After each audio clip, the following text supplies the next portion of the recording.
What if I told you not celebrating Valentine's Day might actually mean you're more emotionally intelligent than most people? Not bitter, not lonely, not broken. In fact, science says the opposite. Stay with me. Because by the end of this video, you might never look at February 14th the same way again. Every year, billions of dollars are spent on roses that die in 3 days, chocolates that disappear in minutes, and gestures that people feel forced to make. But some people opt out completely. No posts, no dates, no gifts, no drama. So who are these people really? Are they emotionally guarded, secretly sad, or psychologically different? Let's break it down using psychology, neuroscience, biology, and recent research. Valentine's Day isn't just a holiday. It's a social experiment. Psychologists call this normative social influence. The pressure to behave a certain way so you don't feel rejected or abnormal. A 2023 behavioural study found that over 60% of people participate in Valentine's traditions, primarily to avoid judgment, not because they enjoy them. People who don't celebrate, they're often more resistant to social conformity. This trait is linked to higher internal locus of control, meaning they define happiness internally, not socially.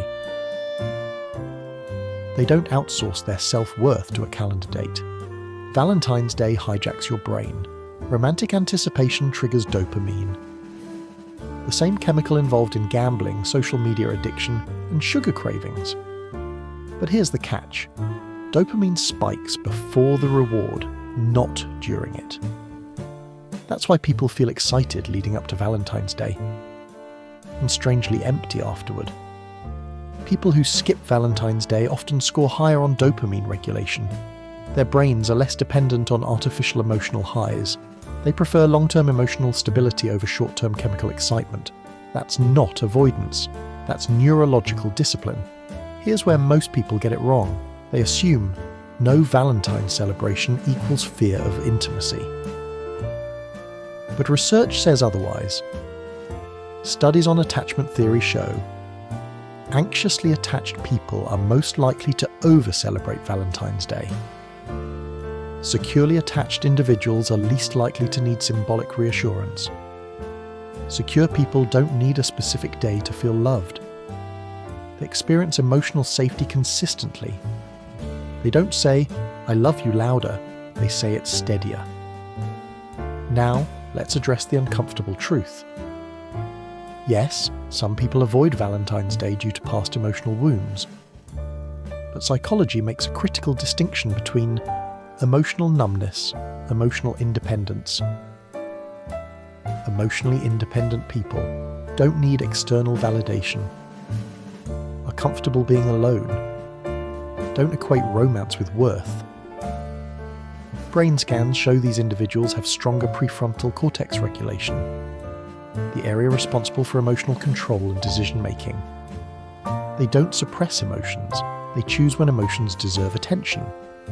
That's power, not pain. Let's get mathematical for a moment. When expectations rise faster than reality, disappointment becomes inevitable. Valentine's Day creates what psychologists call expectation inflation. One day, one performance, one outcome.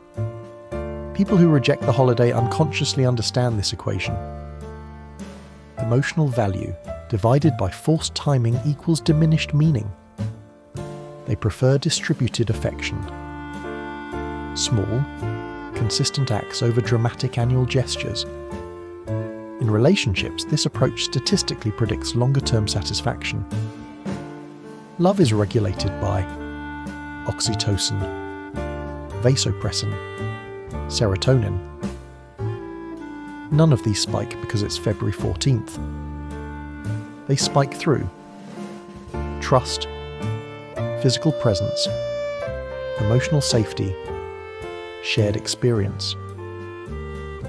People who ignore Valentine's Day often prioritize biological bonding over symbolic romance. They don't chase the image of love. They chase the chemistry of it.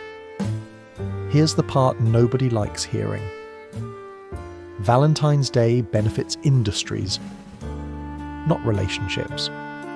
Marketing psychology exploits fear of being unloved, fear of comparison, fear of being alone. People who opt out are often less susceptible to emotional manipulation. They don't confuse consumption with connection. They don't buy love. They build it, or walk away from what doesn't feel real.